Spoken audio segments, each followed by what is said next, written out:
Power सेंटरचा जो shift असतो ना तो मी नोटीस केलाय. तुम्हाला सरदार गृह माहितीये,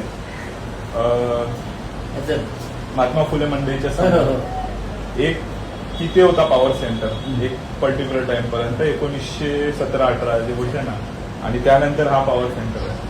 हा जो पॉवर सेंटरचा शिफ्ट तुम्ही बघितलाय ना भन्नाट आहे ना. म्हणजे जे एनर्जी ट्रान्सफॉर्मेशन मी काय बोलत असतो व्हिडिओमध्ये, एनर्जी एका ह्याच्यातून दुसऱ्या ह्याच्यात ट्रान्सफर होत राहते ते हे आपण नोटीस करू शकतो. डायरेक्ट तिकडून सरदार गृहामधनं मनी भवनमध्ये ती एनर्जी डायरेक्ट ट्रान्सफर होते. आणि त्यांनी एक इंटरेस्टिंग किस्सा सांगितला होता पुस्तकात सुद्धा आहे की टिळकांची अंत्ययात्रा निघत होती आणि अंत्ययात्रेला बापूजी स्वतः हजर होते, त्यावेळेला आले होते.